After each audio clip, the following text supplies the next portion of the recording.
And Quiet Flows the Dawn, Part 2, by Mikhail Sholokhov. Revolution. Chapter 1. With his small, swarthy, hairy hands, Sergei Mokhov felt all the pulses of life. Sometimes life played with him, sometimes it hung on him like a stone round the neck of a drowned man. He foresaw a great deal. During his lifetime, Sergei Platonovich had been in many troubles. Long since, when he was still running the elevator, he had had to buy grain from the Cossacks at a few groschen the pood, and afterwards cart 4,000 poods of wheat out of the village and pour it into the river. He remembered 1905, too. Mokhov had grown rich and had accumulated 60,000 rubles, depositing them in the Volga-Kama Bank. But he scented from afar that times of great commotion were coming. He awaited the dark days, and was not mistaken. Already in February, echoes of the city talk of Rasputin and the Tsar's family were circulating through the villages of the Don. And in March, Sergei Platonovich announced the news of the overthrow of the autocracy. The Cossacks received the information with restrained anxiety and expectation. That day, the old and young Cossacks crowded around the closed doors of Mokhov's shop. The new village ataman, a red-haired and cross-eyed Cossack, was completely crushed by the news, and took almost no part in the animated discussions going on outside the shop, only occasionally exclaiming disconcertedly, "Well, things have come to a pretty pass. Now what shall we do?" Seeing the crowd outside the shop, Mokhov decided to go out and talk with the old men. He put on his raccoon fur coat and went down the front steps of his house, leaning on his stick with its modest silver initials. "Well, Mokhov, you're an educated man. Tell us ignorant ones what's going to happen now," Matvei Kashulin asked, smiling anxiously. At Mokhov's bow, the old men respectfully removed their caps and stood back to let him pass into the middle of the group. "We shall live without the Tsar," Mokhov began tentatively. All the old men started speaking at once. "But how, without the Tsar? Our fathers and grandfathers lived under the Tsars, and now isn't a Tsar necessary? Take off the head and the legs won't go on living. What government shall we have? Out with it, Sergei Platonovich. Speak up. What is there to be afraid of?" "Maybe he doesn't know himself," one remarked with a smile. Sergei Platonovich stared stupidly at his old gunboats and said, uttering the words with difficulty, "The State Duma will govern. We shall have a republic." He smiled forcedly and looked around the troubled faces of the old men. With his usual gesture, he divided his beard into two and spoke out, angry at no one knew whom. "Now you see what they've brought Russia to. They'll make you equal to the peasants, deprive you of your privileges, and recall the old affronts into the bargain. Bad times are coming. It depends on whose hands the government falls into. Otherwise, we shall be brought to utter disaster." "If we're alive, we shall see." Bogotyrev shook his head and eyed Mokhov distrustfully from under his bushy eyebrows. "You go your own way, Sergei Platonovich. But maybe we shall be better off now." "How will you be better off?" Mokhov asked venomously. "The new government may put an end to the war. That may be, mayn't it?" Mokhov waved his hand and shuffled away to his house, thinking disconnectedly of his personal affairs, of the mill and the worsening trade, and remembering that Elizabeta was in Moscow and Vladimir was shortly to come home from Novocherkass. The blunt prick of anxiety for his children did not disturb the restless disorder of his thoughts. Glancing back at the old men, he spat across the balustrade of the stairs and went along the veranda to his room. "My God," he was thinking, "how everything changes. Right down to my old age, I've remained a fool. I believed in the possibility of my life getting better, and in reality I am as lonely as a man on sentry duty. I've got my money by shady means, but you can't get it by clean. I've squeezed others, and now the revolution is coming, and tomorrow my own servants may turn me out of my house. Curse the lot of them. And my children? Vladimir's a fool. And where's the sense of it all? Nothing matters, perhaps." He slept badly that night, turning over and over, gripped by disconnected thoughts and subconscious desires. Next morning, hearing that Eugene Listnitsky had arrived home from the front, He resolved to drive to Yagodnoye to find out the real situation and to relieve his mind of its bitter accumulation of anxious presentiments. So Yemelyan harnessed the horse to the light sleigh and drove his master to Yagodnoye. The sun was ripening like a yellow apricot above the village. Clouds were smoking above and below it. The keen, frosty air was saturated with a juicy, fruity scent. The ice on the road crumbled beneath the horse's hoofs. The steam from the animal's nostrils was carried away by the wind and settled in rime on its mane. Soothed by the swift motion and the cold, Mokhov dozed. He arrived at Yagodnoye at midday. He was welcomed on the steps by the gray Barzoi bitch, who stood in his path, stretching her long legs and yawning, while the other dogs, lying around the steps, rose lazily after her. The dry, well-lighted anteroom smelt strongly of dogs and vinegar. An officer's Caucasian fur cap, a cowl with a silver tassel, and Caucasian cloak lay on top of a trunk. A plump, black-eyed woman came out of a side room, gave Mokhov an attentive stare, and without changing the serious expression of her swarthily ruddy face, asked him, "You want Nikolai Alexeyevich? I'll tell him." Sergei Platonovich had difficulty in recognizing Aksiniya in this rather stout, handsome woman, but she had immediately recognized him, had squeezed her lips together, and held herself unnaturally erect. She entered the hall without knocking, and closed the door behind her. After a minute or two, she came out again, followed by old Lisnitsky. With a grave, welcoming smile, he said condescendingly, "Ah, Mokhov, the merchant, what brings you here? Come in." He stood aside and with a wave of the hand invited his guest into the hall. Sergei Platonovich bowed with the respect he had long since learnt to adopt toward his social superiors, and went in. Eugene Lisnitsky came forward to meet him, screwing up his eyes behind his pince-nez. Smiling and revealing the golden crowns of his teeth, he took Mokhov by the arm and led him to a chair. Old Lisnitsky gave Aksiniya instructions for tea to be brought in, then came and stood by Mokhov with his hand resting on the table and asked, "How are things with you in the village? Have you heard the good news?" Mokhov looked up at the clean-shaven fold of flesh beneath the general's chin and sighed, "How could one help hearing?" "With what a fatal predetermination things have come to this pass," the old man said, his Adam's apple quivering. "I foresaw this at the very beginning of the war. Well, the dynasty was doomed." "We haven't any real news of what has happened," Mokhov said agitatedly. He fidgeted in his chair and lit a cigarette, then went on. "We haven't seen a newspaper for a week.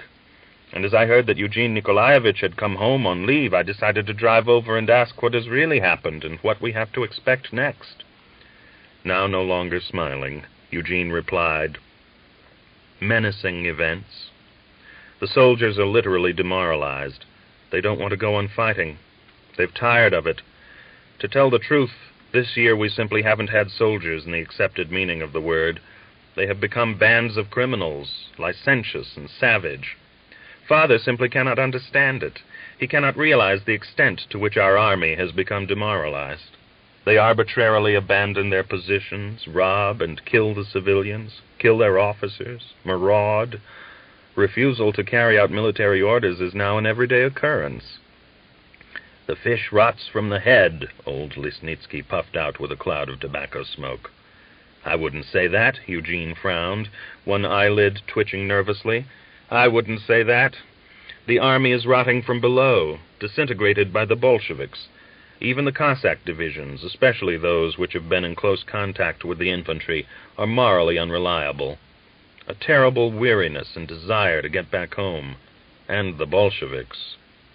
"What is it they want?" Mokhov asked, unable to possess himself in patience. "Oh," Eugene laughed, "what do they want? They're worse than cholera germs. Worse in this sense, that they attach themselves more easily to a man and penetrate right into the very midst of the soldiers. I mean their ideas, of course. There's no quarantine that will save you from them. Undoubtedly, there are some very clever men among the Bolsheviks. I've had to come into contact with some of them. There are simple fanatics among them, too, but the majority are licentious, immoral animals. These are not interested in the essence of the Bolshevik teaching, but only in the possibility of pillaging and getting away from the front. They want first of all to get power into their own hands, and on any conditions to end the imperialist war, as they call it, even by way of a separate peace, and then to hand the land over to the peasants and the factories to the workers. Of course, this is as utopian as it is silly, but it is by such primitive methods that they have succeeded in demoralizing the soldier. Mokhov listened with his whole body leaning forward, as though he were about to jump out of his chair. Old Lisnitsky paced up and down the hall, biting at his black, shaggy cloak and chewing his greenish-gray whiskers. Eugene went on to tell how even before the revolution broke out he had been forced to flee from his regiment, afraid of the vengeance of the Cossacks, and related the story of the events in Petrograd of which he had been witness. For a moment the talk lapsed into silence. Then, staring at Mokhov's nose, old Lisnitsky abruptly asked, "Well, will you buy the gray horse that you looked over in the autumn?" "How can you talk about such matters at a time like this, Nikolai Alexeyevich?" Mokhov frowned miserably and waved his hand with a gesture of despair. Meantime, Mokhov's driver, Yemelyan, was warming himself and drinking tea in the servants' room, wiping the sweat from his beetroot cheeks with a red handkerchief, and telling the news of the village. Wrapped in a downy shawl, Aksenia stood by the bed, her breast against its carved back. "I suppose our hut has fallen down by now?" she asked. "No, why should it?" Yemelyan replied laconically. "And our neighbors, the Myelyakovs, how are they getting on?" "They're getting on all right."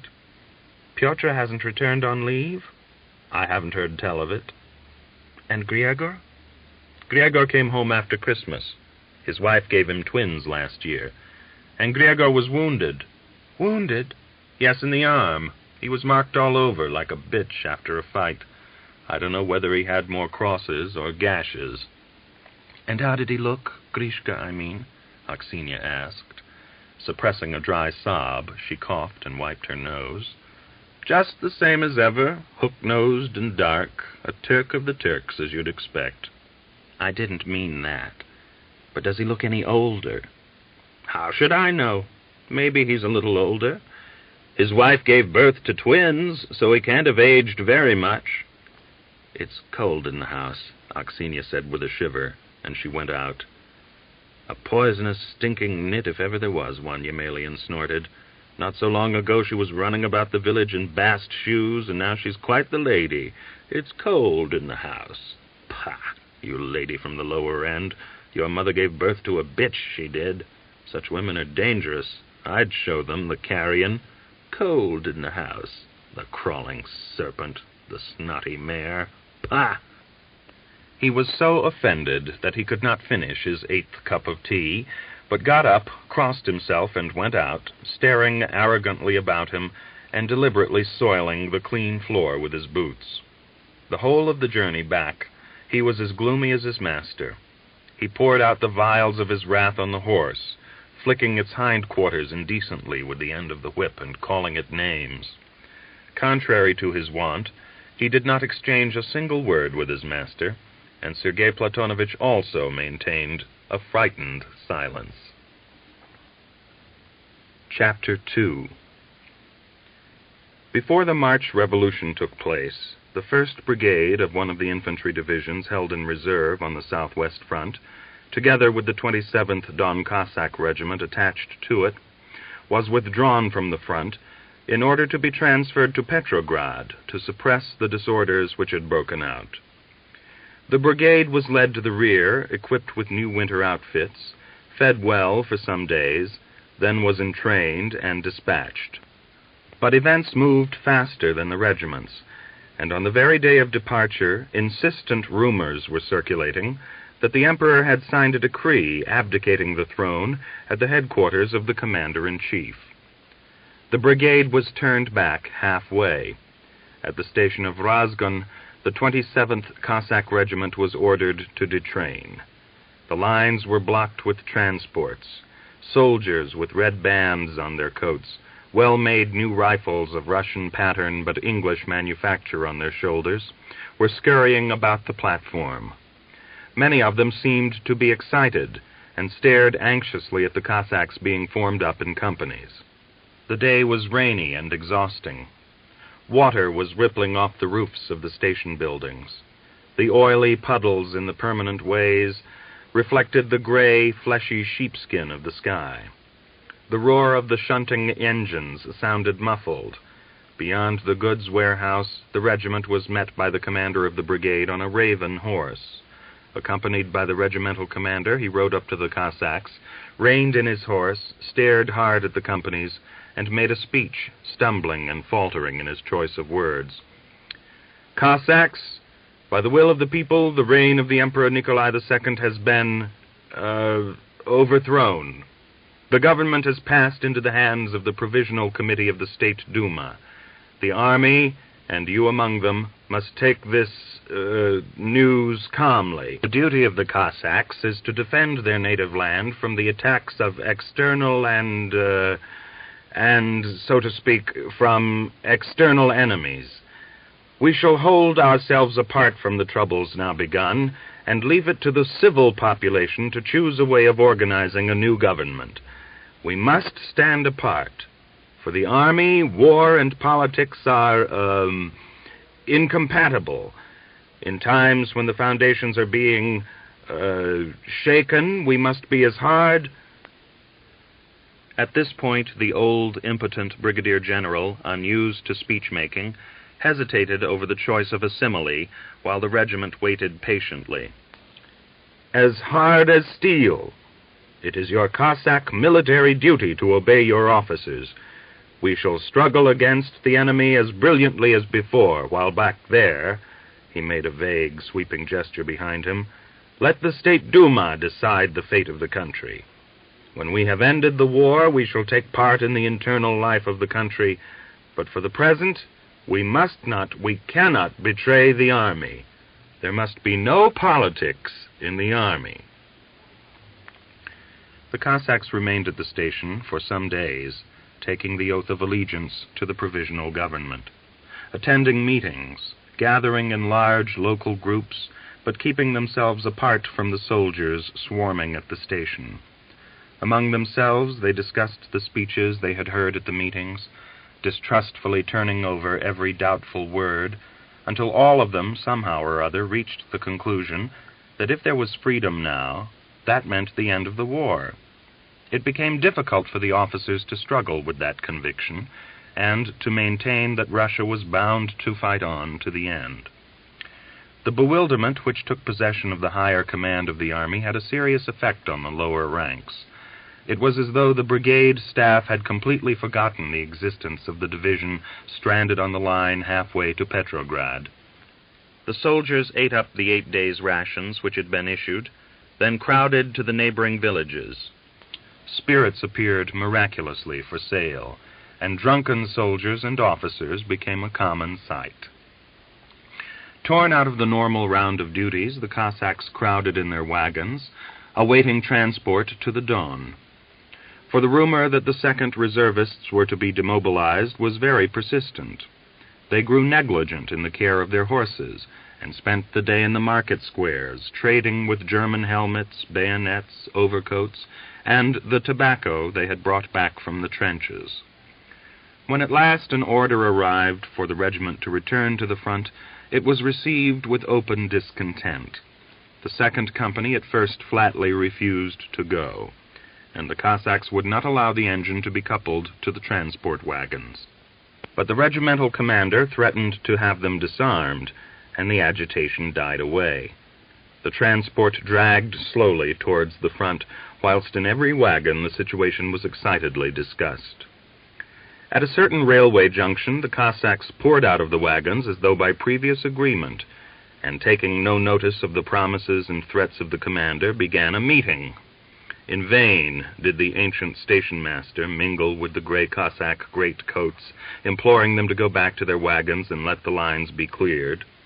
The Cossacks listened with unflagging attention to the speeches of a sergeant and a little rank-and-file Cossack. The latter had difficulty in giving vent to his angry feelings. "Cossacks, this isn't good enough. They've mucked everything up again. They're trying to make fools of us. If there's been a revolution and all the people have been given their freedom, they ought to stop the war. Do the people and us Cossacks want war? Am I right? You're right. We can't keep our trousers up over our bottoms. And is that what they call war? Down with the war. Let's go back home.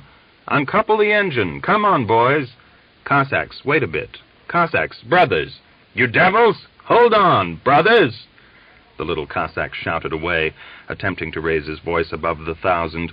Wait, don't touch the engine. We're only out to stop this fooling. Let His Excellency the regimental commander show us the document. Let us see whether they really want us at the front, or whether it is only another of their little games. After the regimental commander, almost beside himself, his lips trembling, had read aloud the telegram from the divisional staff ordering the regiment to the front, the Cossacks consented again to entrain. 6 of the Tatarsk men were in one wagon.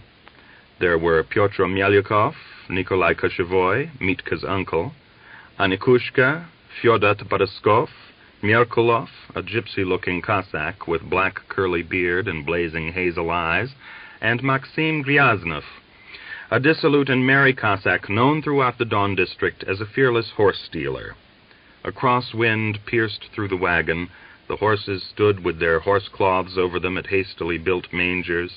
Damp wood smoked on a mound of earth in the middle of the floor, and the pungent smoke was drawn toward the chinks of the door.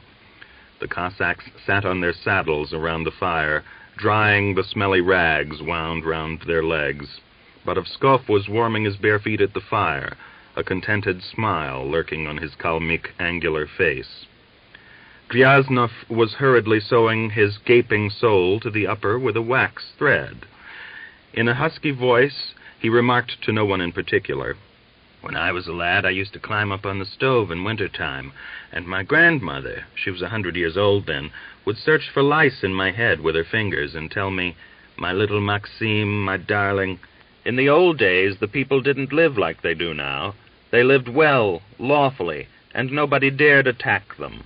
But you, my little child, will live to see a time when all the earth is covered with wire, and birds with iron noses will fly through the air and peck at the people like a rook pecks at a watermelon. And there will be hunger and plague among men. Brother will rise against brother and son against father. The people will be left like grass after a fire." Gryaznov paused a moment, then continued, "Well, it's all come to pass as she said it would. They've invented the telegraph, and there's your wire, and the iron birds are aeroplanes, and there'll be a famine, all right. My own folk have only sown half their land during these years, and there's little left of the reserve stocks. Everywhere it's the same, and if the harvest fails, you'll have your hunger." "But brother against brother, that's a bit far-fetched, isn't it?" Pyotr Melyukov asked. "You wait a bit, and the people will come to that, too." Anikushka wrinkled his hairless face into an expression of feigned terror and exclaimed, "By our hairy-legged Tsaritsa, and how long yet shall we have to go on fighting?" "Until you grow a beard, you eunuch," Koshevoy mimicked him. There was an outburst of laughter, and Anikushka was put to confusion. But in the middle, Gryaznov unexpectedly broke out, "No, we've had enough. We've had more than we can stand. Here we are in misery, perishing with lice, and our families at home are also feeling the pinch so much that if you cut them, they wouldn't bleed." "What are you bellowing about?" Pyotr asked jokingly, chewing his whiskers. "You know what," Merkulov answered for Gryaznov, burying his smile in his curly beard. "You know what the Cossack needs, what he longs for. You know how it is. Sometimes the shepherd drives the herd out to pasture, and as long as the sun hasn't dried the dew off the grass, the cattle are all right. But as soon as the sun gets overhead, the gadflies begin to bite. And so it is here." He turned round to face Pyotr. "Then, Mr. Corporal, the cattle begin to bellow and kick. Yes, and you know it. You needn't be uppish. You've driven bullocks yourself. You know how it happens. Some calf sends its tail swishing over its back, and off it goes, scratching away like hell, and the whole herd after it. The shepherd runs to stop them, but they're off like a flood, like we poured in a flood against the Germans, and then you try to stop them." "What's the point of all this?" Merkulov did not reply at once. He wound a curl of his beard around his finger and tugged it cruelly, then said, now serious and unsmiling, 4 years we've been fighting. That's right, isn't it? We're in the 4th year now since they drove us into the trenches. What for and why? No one knows. But what I am saying is that sooner or later some Gryaznov or Melyukov will break away from the front, and after him the regiment, and after the regiment, the army. That's what will happen. So that's what you're getting at. Yes, that. I'm not blind, and I see that everything hangs by a hair. Only let someone shout, shoo, and they'll all slip off like an old coat from the shoulders. You should be more careful, Butovskov advised him. Remember, Pyotr is a corporal. I've never brought trouble on any comrade of mine, Pyotr exploded. All right, don't get angry. I was only joking. Butovskov was put out of countenance by Pyotr's outburst, and he rose and pattered off to the horses. In another corner of the wagon, Cossacks from other villages were talking in whispers. After a time, they struck up a tune. Kashavoy invited the group to join them at the fire. They threw the fragments of a fence broken away at the station onto it, and the song was raised again, now more joyously. But above blood-soaked white Russia, the stars wept mournfully. The nocturnal darkness yawned smokily and fluidly. The wind fawned on the earth, saturated with the scent of fallen leaves, of damp, clayey moldiness, of March snows. Within 24 hours, the regiment was again close to the front. The transport train was halted at a railway junction. The corporals brought the order to detrain. The horses were hurriedly led down planks onto the line. There was a scurrying backward and forward after forgotten articles. Ragged bundles of hay were flung straight onto the damp sand of the permanent ways. An orderly from the regimental commander called out to Pyotr Melyukov as he passed, "The commander wants you at the station." Adjusting a strap on his greatcoat, Pyotr went slowly towards the platform. "Anikushka, give an eye to my horse," he asked as he went by. Anikushka stared silently after him, anxiety mingling with the usual expression of boredom on his sullen face. As Pyotr walked along, staring at his muddy boots and wondering why the regimental commander had sent for him, his attention was attracted by a small group gathered at the end of the platform by the hot water shed. He went up and listened to the conversation. Some score of soldiers stood surrounding a tall, ruddy-faced Cossack who was standing with his back to the shed in an awkward, hunted attitude. Pyotr stared at his bearded face, at the figure 52 on his blue sergeant's epaulette, and felt sure he had seen the man before somewhere. "What's the matter?" he asked inquisitively, touching the shoulder of a man standing in front of him. The soldier turned his head and answered unwillingly, "Caught a deserter, one of your Cossacks." Pyotr tried to recall where he had seen the Cossack before. The prisoner made no reply to the importunate questionings of the soldiers around him, but with great gulps drank hot water out of a copper mug made from a shell case, and chewed at a dry biscuit soaked in the water. His widely spaced, dilated eyes narrowed as he chewed and swallowed, and his eyebrows quivered as he glanced down and around. An elderly, thick-set soldier stood on guard with rifle and fixed bayonet at his side. The Cossack finished his drink and passed his tired eyes over the soldiers, unceremoniously examining him. His blue, childishly simple eyes suddenly hardened. Hurriedly swallowing, he licked his lips and shouted in a coarse, deep, inflexible voice, "Am I an animal? Won't you let a man eat, you swines? Damn you, haven't you ever seen a man before?" The soldiers burst into a roar of laughter, but Pyotr had hardly heard the first words when the identity of the man came back to him in a flash. "Fomin! Jakob!" he shouted, pushing his way through the crowd. The man put the mug down with a clumsy, bewildered movement, and gazing at Pyotr with smiling, embarrassed eyes, replied as he chewed, "I can't say I know you, brother. You're from Rabiezhin, aren't you?" "Yes, and you're surely from Zhelanska." "No, from Vishenska. But I know you all right. You sold my father a bullock at the market 4 years ago." Still smiling the same childish smile, Fomin tried to remember.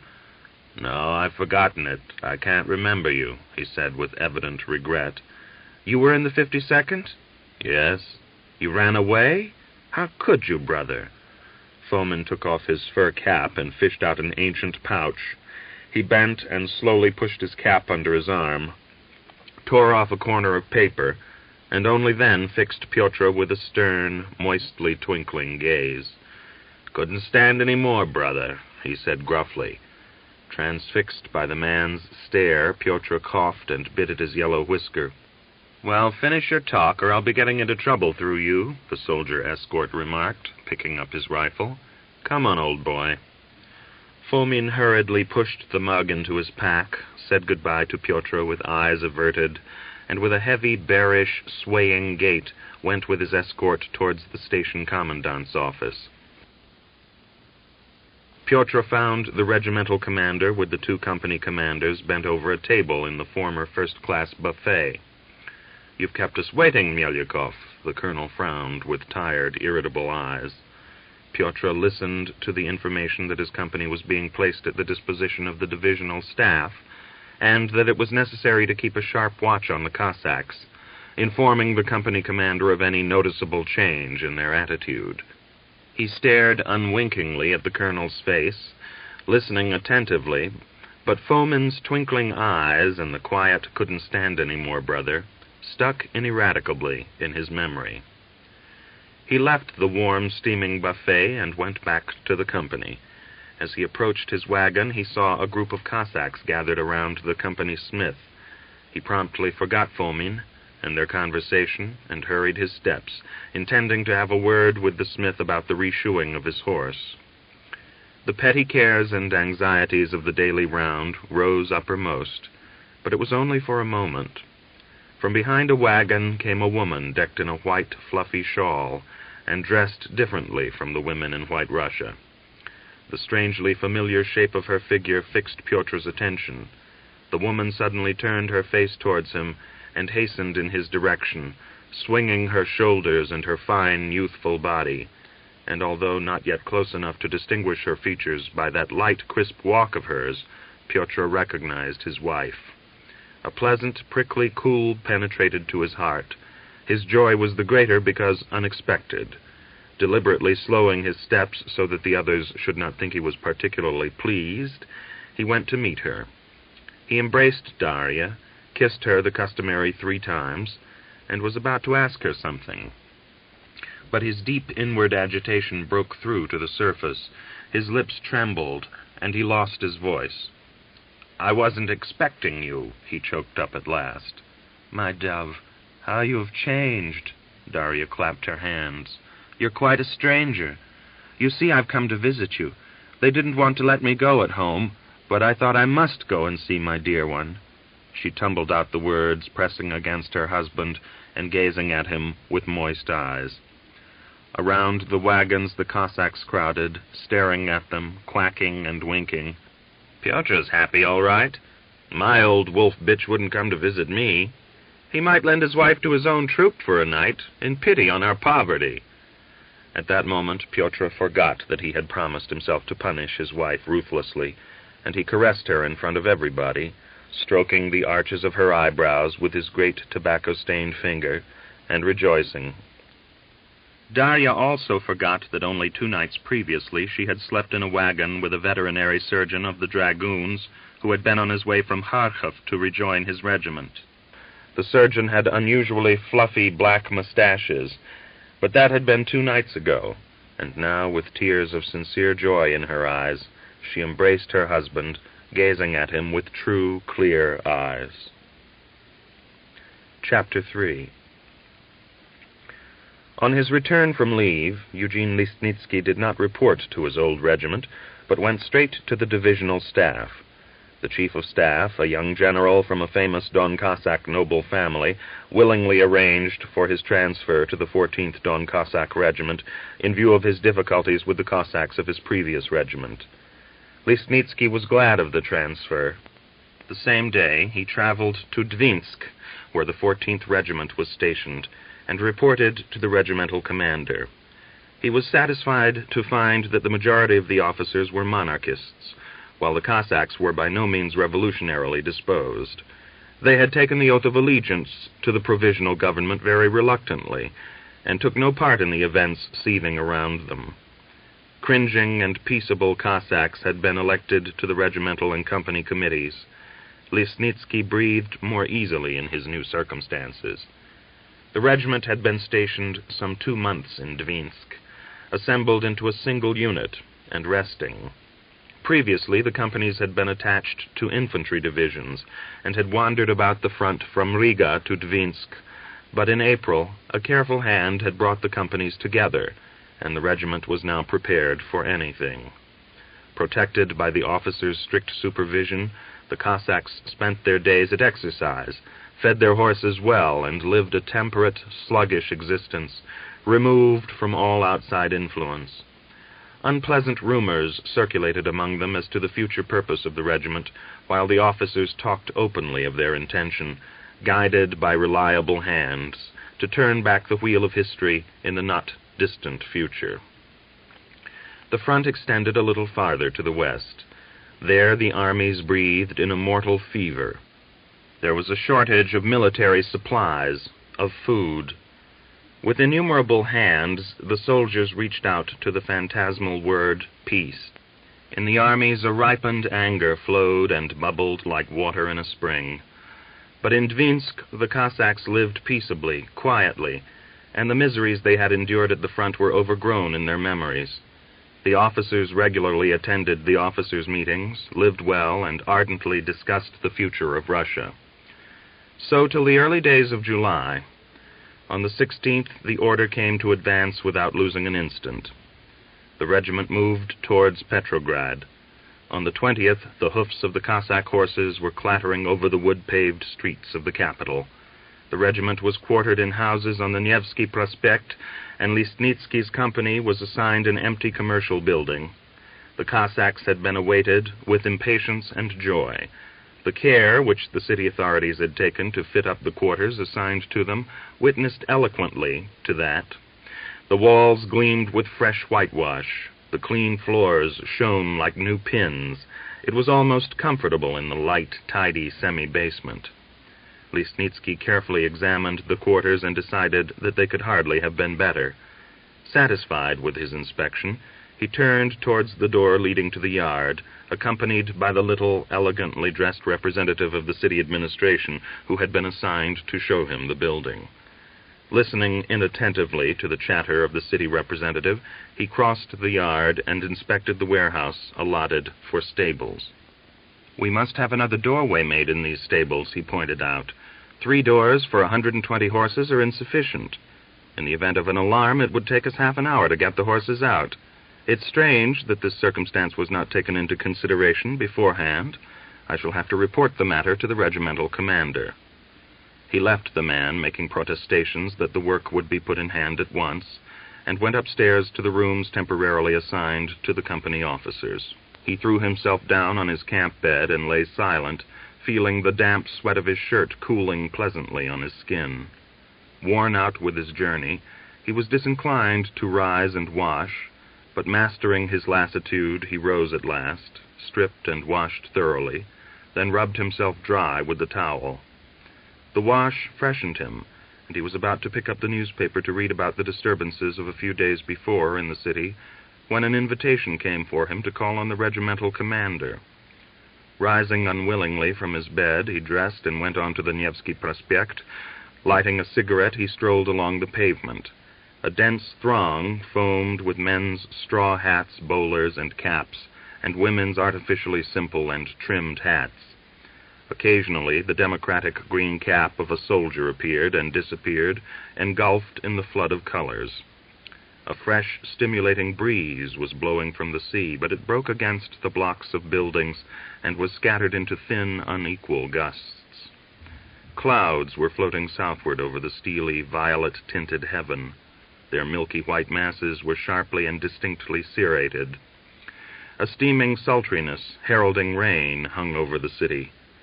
The air was scented with the smell of warm asphalt, burnt petrol, the nearby sea, the indefinite aroma of perfumes, and the myriad other odors characteristic of every large town.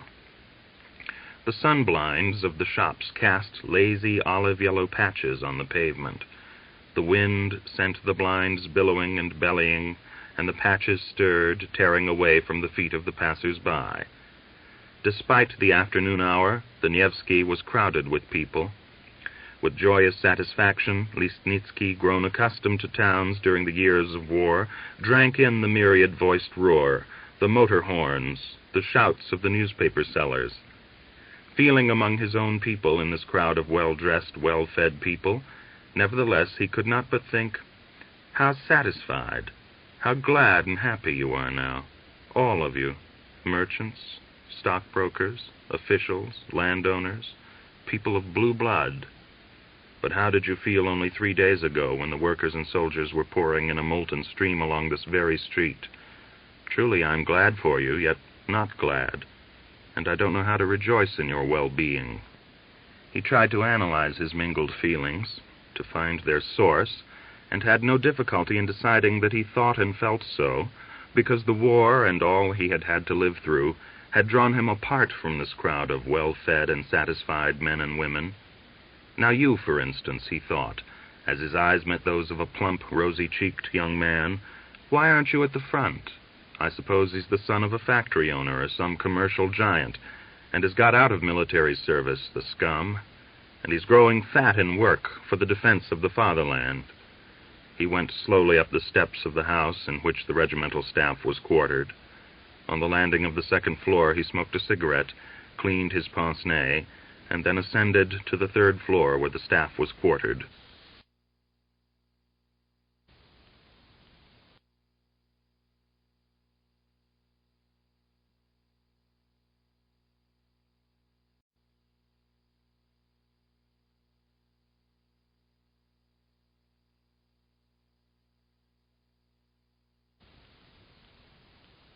And Quiet Flows the Dawn by Mikhail Sholokhov continued. On the landing of the second floor he smoked a cigarette, cleaned his pince-nez, and then ascended to the third floor where the staff was quartered. The regimental commander opened a map of Petrograd before him and pointed out the area in which Listnitsky's company was to guard the government offices. He specified the buildings one by one and informed him with the utmost detail of the time and manner of posting the guards. He concluded with, "In the Winter Palace, Kerensky—" "Not a word of Kerensky," Listnitsky muttered fiercely, turning a deathly pallor. "Eugene Nikolaevich, you must take yourself in hand." "Colonel, I ask you." "Now, my dear, I ask you." "Your nerves." "Am I to send out patrols in the direction of the Putilov works immediately?" Eugene asked quietly, breathing heavily. The colonel bit his lips, smiled, shrugged his shoulders, and replied, "At once, and invariably in charge of a troop officer." Listnitsky turned and went out, crushed by the memory of his talk with the colonel. Almost outside the main door he saw a patrol of the 4th Don Cossack Regiment. Fresh flowers drooped gloomily from the snaffles of the officer's horse, and a smile twisted the man's flaxen-whiskered face. "Hurrah for the saviors of the country!" some sententious elderly gentleman shouted, stepping off the pavement and waving his hat. The officer courteously saluted, and the patrol trotted on. Listnitsky stared at the agitated, slobbering-lipped face of the civilian who had cheered the Cossacks, at the man's carefully tied, colored cravat, and frowning, huddled hurriedly into the gateway of his company quarters. General Kornilov's appointment as Commander-in-Chief of the Southwestern Front was highly approved by the officers of the 14th Cossack Regiment. They spoke of him with esteem and respect as a man with an iron character, and undoubtedly capable of getting the country out of the mess into which the provisional government had plunged it. Listnitsky especially welcomed the appointment. Through the younger officers of the company and trusted Cossacks, he tried to find out how the lower ranks reacted to it, but the information he obtained hardly pleased him, for the Cossacks were either silent or replied apathetically, "It makes no difference to us. If he tried to bring peace, then of course we shan't be any the better off by his advancement. Within a few days of Kornilov's appointment, rumors were circulating among the officers that he was putting pressure on the government to restore the death sentence at the front, and to introduce other resolute measures on which the successful prosecution of the war depended, but that Kerensky was resisting him and was trying to have him replaced by a more compliant general. So the government communique of August 1st, appointing Kornilov as Supreme Commander-in-Chief, came as a great surprise. On the evening of the same day, Lisnitsky, in conversation with other officers of the regiment, raised the question sharply and directly: on whose side were they? "Gentlemen," he said, restraining his agitation, "we are living like one family, yet so far a number of important questions have remained unsettled among us. And now that we are clearly moving towards a clash between the Supreme Command and the government, we must settle the question on whose side we are. Let's talk like comrades, hiding nothing from one another." The first to reply to his invitation was Lieutenant Atashchikov. "For General Kornilov, I am ready to give my own blood, and that of others also. He is a man of transparent honesty, and only he is capable of putting Russia on her feet. Look what he's done already with the army. Thanks to him, the hands of the commanders have been untied somewhat, whereas before it was continual committees, fraternizations, desertions. How can there be any discussion about it?" He spoke fierily, and when he had ended, looked around the group of officers and tapped a cigarette challengingly on his case. "If we've got to choose between the Bolsheviks, Kerensky, and Kornilov, of course we're for Kornilov," said another. "It's difficult to judge what Kornilov wants. Is it the restoration of order or the restoration of something else?" a third remarked. "That's no answer, or if it is, it's a silly one. What is it you're afraid of, the restoration of the monarchy?" "I'm not afraid of that, on the contrary." "Well, then what are you arguing about?" "Gentlemen," spoke up Dolgov, who had only recently been raised from corporal to cornet for his military distinction, "what are you quarreling about? Say frankly that we Cossacks must hold by General Kornilov as a child clings to its mother's skirt. If we break with him, we're lost. Russia will bury us in dung. The position is clear. Where he goes, we go also." "That's exactly it," Atashchikov exclaimed, clapping Dolgov on the back. "Now, gentlemen," he raised his voice, "are we for Kornilov or aren't we?" "Why, of course we are." Laughing and kissing one another, the officers drank their tea. The tense feeling which had prevailed was dissipated, and the conversation turned to the events of the past few days. "We're all for the Commander-in-Chief, but the Cossacks are a bit down in the mouth," Dolgov remarked irresolutely. "How down in the mouth?" Lisnitsky asked. "Why, they're in the dumps, and that's all there is to it. The swines want to go home to their wives. Their life isn't too easy or pleasant." "It's up to us to carry the Cossacks with us," another officer declared, bringing his fist down with a bang on the table. "That's what we're officers for." Lisnitsky rattled his spoon against his glass, and when he had secured attention, said deliberately, "I ask you to remember, gentlemen, that our work at the moment consists of explaining to the Cossacks the true state of affairs. We must get the Cossacks away from the influence of the committees. We must have a different approach to them now. Formerly, in 1916, for instance, I could thrash a Cossack and risk his sending a bullet through my back in the next battle. But after the March Revolution, we had to act differently. Because if I struck some idiot, he might easily have killed me on the spot without waiting for a convenient opportunity. And now the situation has changed again. Now we must fraternize with the Cossacks. Everything depends on that," he declared emphatically. "You know what is happening at present in the 1st and 4th Regiments? Their officers continued to cut themselves off from the Cossacks with the old walls, and as a result the Cossacks almost to a man have come under the influence of the Bolsheviks. It's clear that we shall not be able to avoid the menacing events that are coming. The risings of July 16th and 18th were only a harsh forewarning to all who are heedless. Either we shall have to struggle with Kornilov against the army of the revolutionary democracy, or the Bolsheviks will bring about yet another revolution. They are having a breathing space, a concentration of their strength, and meantime we are slacking. Is that good enough? That's true, Listnitsky. Russia has one foot in the grave. I say that when the coming struggle arrives, the Civil War, I mean, and I've only just begun to realize that it is inevitable, we shall have need of trusty Cossacks. We must struggle to win them away from the committees which are inclining towards the Bolsheviks. That is a bloody necessity. Remember that in the event of new disturbances, the Cossacks of the 1st and 4th Regiments will shoot down their own officers. That's true, they won't stand on ceremony. And by their experience, a very bitter one, we must profit. The Cossacks of the 1st and 4th Regiments, for that matter, they're no longer Cossacks, will have to be dealt with summarily. The weeds must be cleared from the field, and we must save our own Cossacks from mistakes for which they would afterwards have to pay. After Listnitsky, one of the company commanders, an elderly officer who had been 9 years in the regiment and had been wounded 4 times, spoke of the difficulties of service in the Cossack regiments before the war. The Cossack officers had been kept in the backyard, in the shade. Promotion had been slow, and in his view this explained the inertia of the Cossack leaders at the time of the Tsar's overthrow.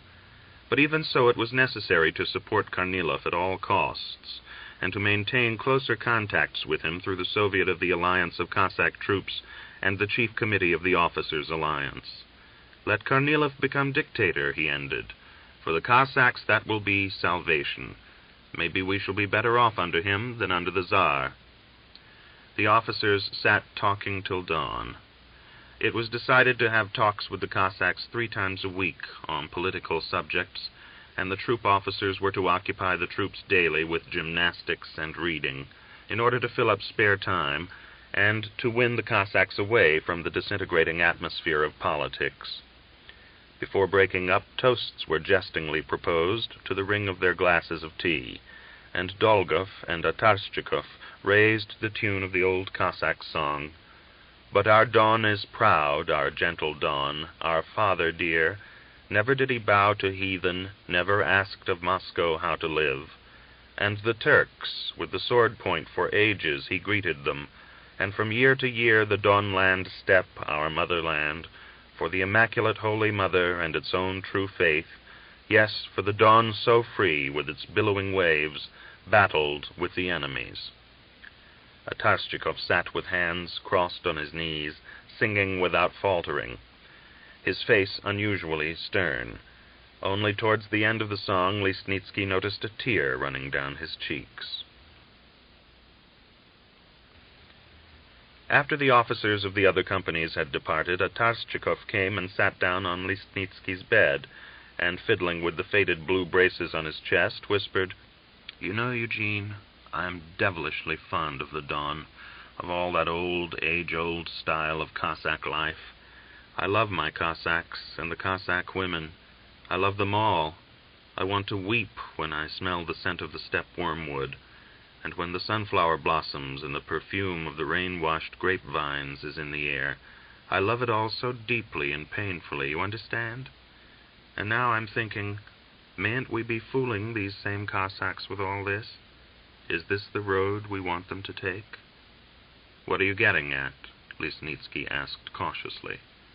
"I'm wondering whether this is the best for the Cossacks." "But in that case, what is best for them?" "I don't know. But why are they so elementally turning away from us? The revolution has literally divided us into sheep and goats. Our interests seem to be different.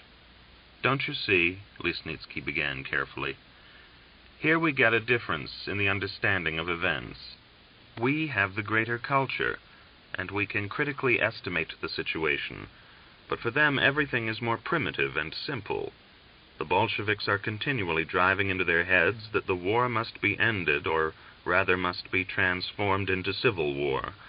They are poisoning the Cossacks against us, and as they are tired, as there is more of the animal in them, and they don't have that strong moral consciousness of their duty and responsibility to their fatherland which we have, it is natural that the Bolsheviks should find them a favorable soil for their doctrines. After all, what does the fatherland really mean to the Cossacks? It is an abstract conception at best. The Don district is far from the front, they reason, and the Germans will never get as far. That's the whole trouble. We must explain to them the consequences that would follow from the transformation of the war into a civil war. Even while he spoke, Eugene felt that his words were not reaching their aim, and that Atashchikov was closing into himself again like an oyster. When he had finished, the other man sat for a long time without speaking, and try as he would, Lesnitsky could not discover the secret train of thought Atashchikov was pursuing. I should have let him speak his mind out to the end, he thought regretfully. Atashchikov wished him a good night and went to his own bed. Lesnitsky lay smoking for a while, troubled and angered by his inability to get to the bottom of what was disturbing his friend. As he stared tensely into the gray, velvety darkness, he suddenly remembered Aksenia and his days of leave, filled to the brim with her. He fell asleep, soothed by the change of thought and the fortuitous, fragmentary recollection of the woman whose roads at various times had crossed his road. In Lesnitsky's company was a Cossack, Ivan Lagutin, who had been one of the first to be elected to the Regimental Military Revolutionary Committee. Until the regiment arrived in Petrograd, he displayed no outstanding characteristics. But at the beginning of August, the troop officer informed Eugene that the man was in the habit of attending the military section of the Petrograd Soviet of Workers' and Soldiers' Deputies, was always talking to the other Cossacks of the troop, and had an unfortunate influence over them. There had been 2 cases of refusal to undertake guard and patrol duty, and the troop officer attributed them to Lagutin's influence. Lesnitsky decided that he must get to know the man better, and find out what he was thinking. An opportunity quickly presented itself. A few nights later, Lagutin's troop was assigned patrol duty in the streets around the Putilov works, and Lesnitsky informed the troop officer that he would take charge on this occasion. He gave instructions to his orderly to get his horse ready, and went out into the yard. The troop was already mounted and waiting. He led it out, and they rode along several streets through the misty darkness. Eugene deliberately dropped behind and called Lagutin to him. The man turned his horse and rode up, glancing inquiringly at the captain. "Well, what's the latest news in the committee?" Lesnitsky asked. "Nothing much just now," the man replied. "What district are you from, Lagutin?" "Bukhanovsk." "And the village?" "Mitkin." "Are you married?" the captain asked after a silence during which he studied the man's face. "Yes, I've got a wife and 2 children." "And a farm?" "A farm, do you call it?" Lagutin replied with a sneer and a note of self-pity in his voice. "We live from hand to mouth, and all our life is one long grind and struggle." He paused for a moment, then added harshly, "Our land is sandy." Lesnitsky had once driven through the Bukhanovsk district, and he vividly remembered the remote, isolated region, bounded on the south by level, worthless marshland, and belted by the capricious windings of the river Chopra. "I expect you'd like to get back home," he asked. "And why not, sir? Of course I'd like to get back as soon as I can. We've had to put up with a lot through this war." "I'm afraid you won't be getting back yet a while, my lad." "I think we shall," Lagutin answered. "But the war isn't ended yet." "It'll be over soon. We'll be going home soon," the Cossack replied obstinately. "We'll be fighting among ourselves first, don't you think so?" Without raising his eyes from his saddle-bow, Lagutin replied after a moment, "Who are we going to fight, then?" "We'll have plenty on our hands. The Bolsheviks, perhaps." Again Lagutin was silent, as though he were dozing to the firm, rhythmic clatter of the hoofs. Then he slowly answered, "We haven't any quarrel with them." "But what about the land?" "There's enough land for everybody."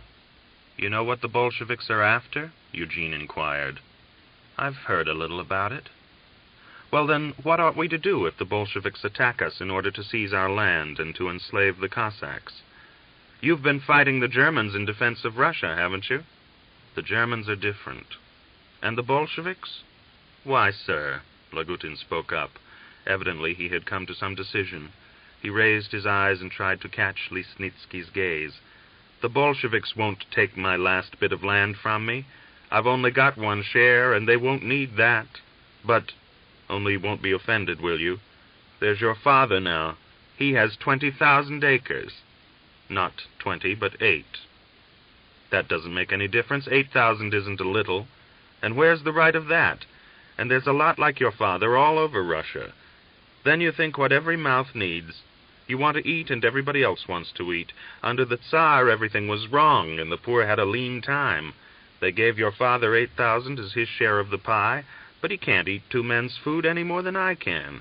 It's a shame. And the Bolsheviks are on the right track, yet you want us to fight them." At first, Lesnitsky listened with inward agitation, but as the Cossack developed his argument, he could not control himself and lost his temper. "Are you a Bolshevik, then?" he demanded. "The name doesn't matter," Lagutin replied. "It's not a question of names, but of right.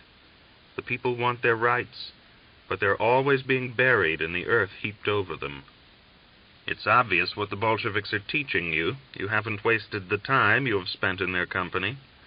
"Ah, Captain, it's life itself that has taught us patient ones, and the Bolsheviks have only set fire to the tinder."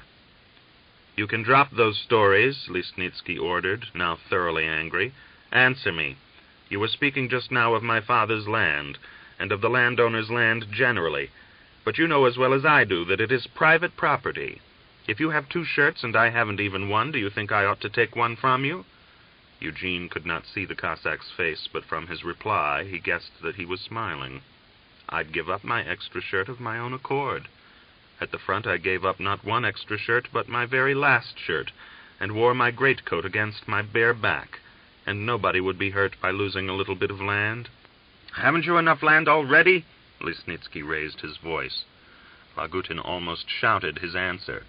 "And do you think I'm only thinking about myself? We've been in Poland. You saw how the people were living there. And how the peasants are living all around us in the Don. I've seen it. It's enough to make your blood boil. Do you think I'm not sorry for them?" Eugene was about to make a biting reply, but from the looming gray buildings of the Putilov works ahead came a sudden shout of, "Hold him!" There was a clatter of hoofs and the sound of a shot. Plying his whip, Lesnitsky put his horse to a gallop. He and Lagutin rode up side by side and found the troop halted and gathered at a corner. Several of the Cossacks were dismounted, and in the middle of the ring a man was struggling. The troop sergeant, Arzhanov, was hanging out of his saddle and holding a little man in a Russian shirt by the collar, while 3 dismounted Cossacks were twisting his arms. "What's the matter?" Lesnitsky thundered, urging his horse into the crowd. "This serpent has been throwing stones. He struck one of us and ran away." "Give it him, Arzhanov," another Cossack shouted. Almost beside himself with rage, Lesnitsky shouted at the man, "Who are you?" The prisoner raised his head, but in his white face the lips remained pressed firmly together. "Who are you?" Eugene repeated his question. "Throwing stones, were you, you scum?" "Silence! Arzhanov, give it to him," he ordered, turning his horse away. 3 or 4 of the dismounted Cossacks threw the man down and swung their knouts. Lagutin flung himself out of the saddle and ran to Lesnitsky. "Captain, what are you doing? Captain!" He seized Lesnitsky's knee with his trembling fingers and shouted, "You can't go on like that. He's a man. What are you doing?" Eugene shook his reins over his horse's neck and made no reply. Running back to the Cossacks, Lagutin seized Arzhanov around the waist and tried to drag him away, but the sergeant resisted, muttering, "Don't take on so. Don't take on. Is he to throw stones and us not say a word? Let me go. Let me go, I tell you, for your own good." One of the Cossacks bent and, swinging his rifle from his shoulder, brought the butt down against the man's soft body. A low, primitively savage cry crept over the roadway. "Ah, ah, ah, ah, they're killing me." There was silence for a few seconds. Then again the voice arose, but now young and choking, quivering with pain. After each blow he muttered curt exclamations between his groans. "Swines! Counter-revolutionaries! Beat on! Oh!" Lagutin ran back to Lesnitsky, and pressing against his knee, scratching with his fingernails at the saddle, he choked, "Let him go. "Stand back," Eugene ordered. "Captain Listnitsky, do you hear? You'll answer for this." He turned and ran to the Cossacks, standing apart from the group around the man. "Brothers," he shouted, "I am a member of the Revolutionary Committee. I order you to save that man from death. You will have to answer for it. It's not the old days now." An unreasoning, blinding hatred carried Listnitsky away. He struck his horse between the ears with his whip and rode at Lagutin. Thrusting his black, well-greased pistol into the Cossack's face, he howled, "Silence, traitor! Bolshevik, I'll shoot you!" With a supreme effort of will, he mastered himself, removed his finger from the trigger, swung his horse round on its hind legs, and rode off. A few minutes later, 3 Cossacks set out after him. 2 of them dragged the prisoner along between their 2 horses. The man's blood-soaked shirt was sticking to his body. Supported under the armpits by the Cossacks, he swayed helplessly, his feet dancing over the cobbles. His bloody face, beaten almost to a pulp, hung back loosely between his raised shoulders. The 3rd Cossack rode some distance away. At the corner of a street he saw a drozhki driver, and, standing in his stirrups, cantered towards him. Expressively striking his bootleg with his knout, he gave the man a curt order, and with servile haste the drozhki driver drove up to the 2 Cossacks halted in the middle of the street. The next morning Listnitsky awoke with the feeling that he had committed a great and irreparable blunder. He bit his lips as he recalled the scene of the previous night, and all that had passed between himself and Lagutin. As he dressed, he decided that for the present Lagutin had better be left alone, in order to avoid any worsening of relationships with the regimental committee. It would be advisable to wait until the other Cossacks of the troop had forgotten the incident, and then quietly remove him. And that's what we mean when we talk about fraternizing with the Cossacks, he thought with bitter irony. One fine sunny day in the middle of August, Listnitsky and Atarschikov went into the city. Since the conversation after the officers' meeting, nothing had happened to resolve the uncertainty which had arisen between them. Atarschikov kept his own counsel, and whenever Eugene attempted to draw him into the open, he dropped the impenetrable curtain which most men employ to protect their true features from other eyes. Eugene could only conclude that in his struggle to find a way out from the antagonisms dividing the various sections of the nation, Atarschikov was linking up the Cossack national aspirations with those of the Bolsheviks. And this supposition led him to cease his attempts to become more friendly with Atarschikov. They strolled down the Nevsky Prospect, exchanging casual remarks. "Let's go and have something to eat," Listnitsky proposed, with his eyes indicating a restaurant. "All right," the other man agreed. They entered and sat down at a table by the window. Through the lowered curtain, the broken sun rays stuck like yellow needles into the tablecloth. The smell of cooking overpowered the subtle perfume of the flowers set out on the table.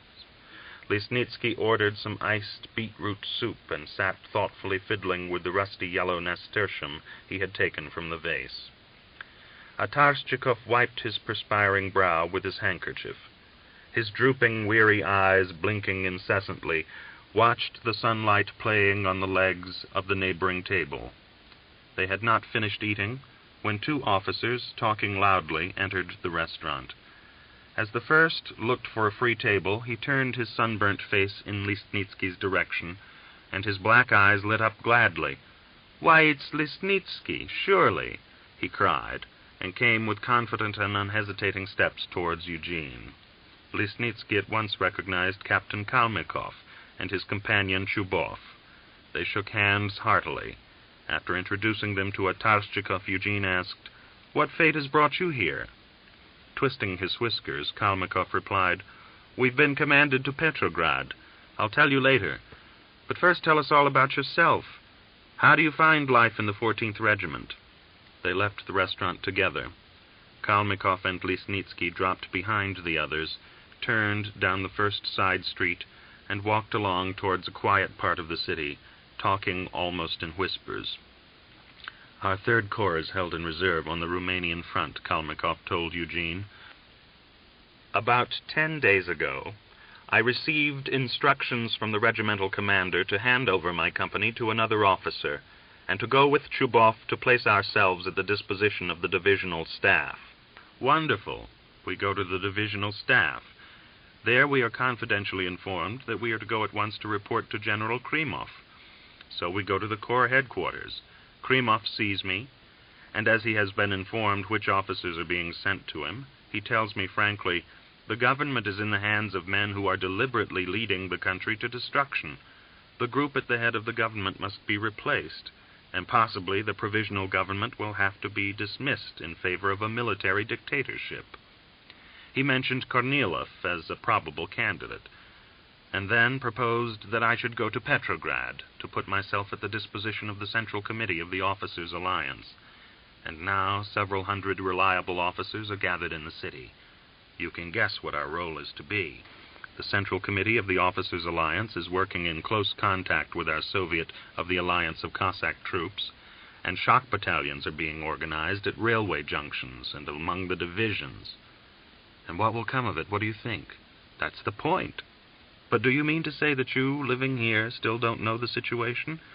Undoubtedly there will be a governmental coup, and Kornilov will seize power. The whole army is on his side. We think there are two equated forces, the Bolsheviks and Kornilov. Kandinsky is between the upper and nether millstones. One or the other will crush him. He is a caliph for an hour. Of course, we officers are like pieces on a chessboard. We don't know where the player will move us to.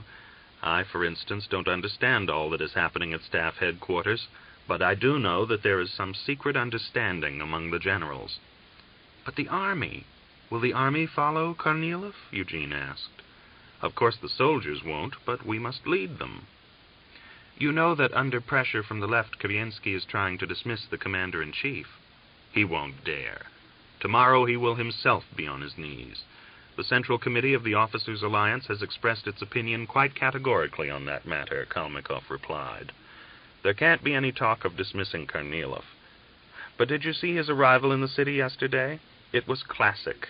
His guard was a squadron of Tekins. There were machine guns placed in every motor car, and they all rode to the Winter Palace where Kandinsky was. An unequivocal warning enough. You should have seen the mugs of the Tekins in their shaggy cowls.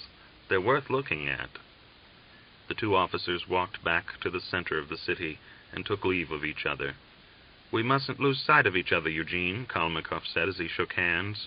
Difficult times are coming. Keep your feet on the ground or you'll be lost. As Lisnitsky walked away, Kalmykov called after him. Oh, I'd forgotten to tell you. You remember Merkulov, the artist fellow? Yes. He was killed in May, quite unexpectedly. You couldn't have seen a more silly death. A grenade burst in the hands of a patrol and blew off the man's arms at the elbows, while all we found of Merkulov, who was at his side, was part of his entrails. For 3 years, death had spared him. He shouted something else, but the wind raised the gray dust and brought only the ends of his words to Lisnitsky's ears. Eugene waved his hand and strode away, giving an occasional glance back. On August 26th, Kornilov left staff headquarters for a state conference at Moscow. It was a warm, rather cloudy day.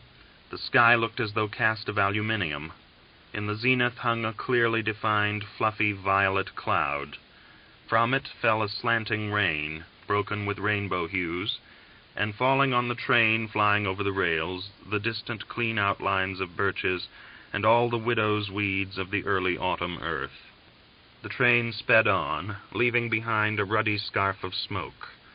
General Kornilov sat by the open window of his carriage, staring out at the landscape, and the warm drops of rain spattered munificently over his sunburnt face and the black, hanging whiskers. The wind fluttered and blew back the strand of hair that had fallen over his forehead. The day before Kornilov's arrival in Moscow, Captain Lisnitsky came to the city with important documents entrusted to him by the Soviet of Cossack troops at Petrograd. When he handed the packet over to the staff of the Cossack regiment stationed in Moscow, he learnt that Kornilov was expected to arrive the next day. At noon the following day, Lisnitsky was at the station to meet the commander-in-chief. A dense crowd of people, chiefly military, was assembled in the waiting rooms and buffets. A guard of honor from the military academy was drawn up on the platform, and the Moscow Women's Death Battalion was arrayed outside. Kornilov's train arrived about 3 o'clock. Lisnitsky saw Kornilov accompanied by several officers alight from the train, inspect the guard of honor, and receive deputations from the Alliance of Cavaliers of St. George, the Alliance of Army and Navy Officers, and the Soviet of the Alliance of Cossack Troops. As Kornilov approached, he was bombarded with flowers thrown by the well-dressed women standing at the end of the platform. One rosy blossom caught in his epaulets and hung there. He brushed it off with a slightly embarrassed, uncertain gesture.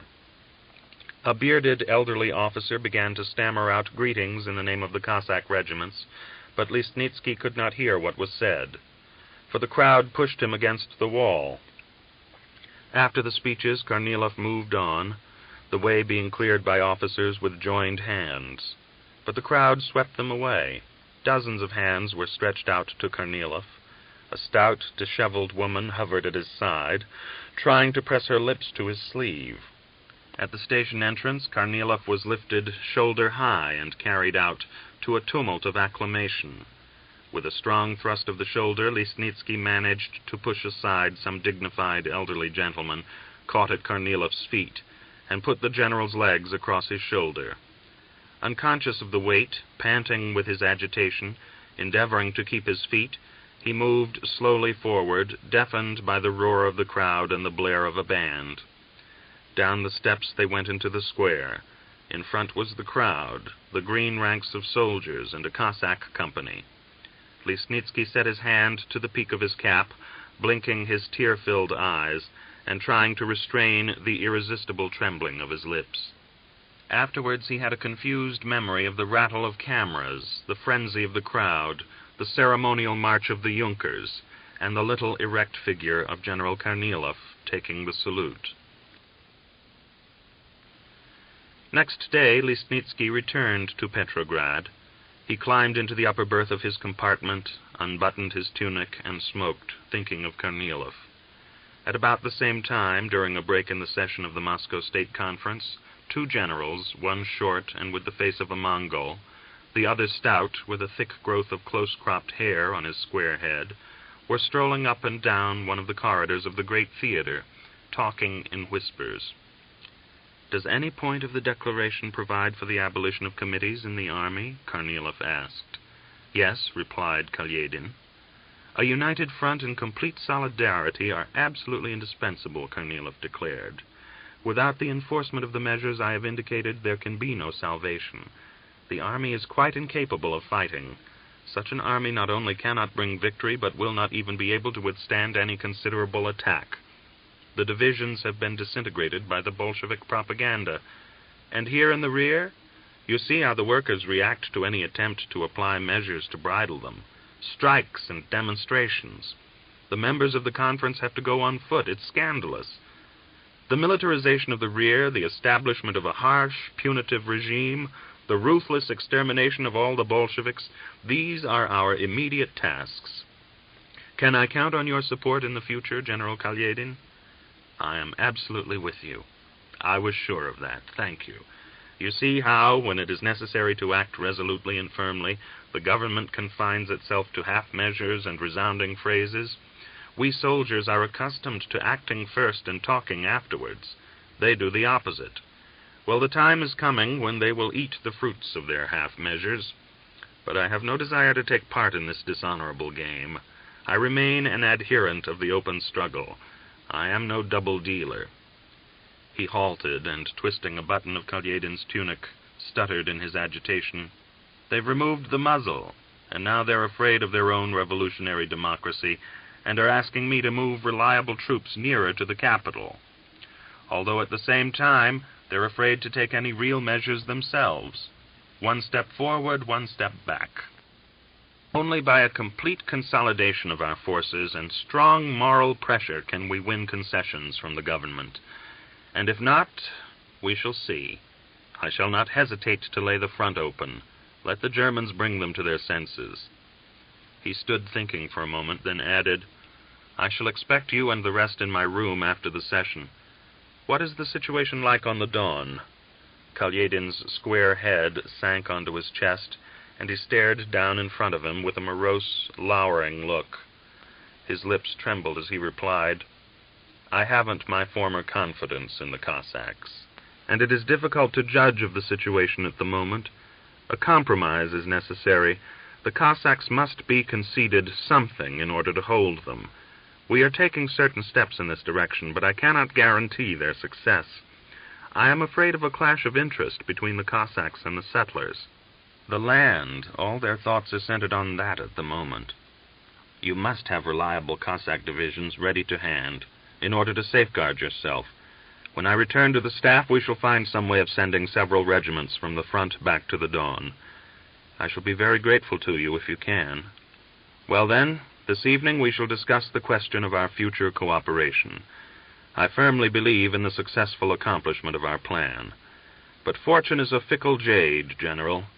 If she turns her back on me despite everything, can I count on finding refuge with you in the Don? Not only refuge, but defense. The Cossacks are famous for their hospitality." For the first time during the conversation, Kalyedin smiled.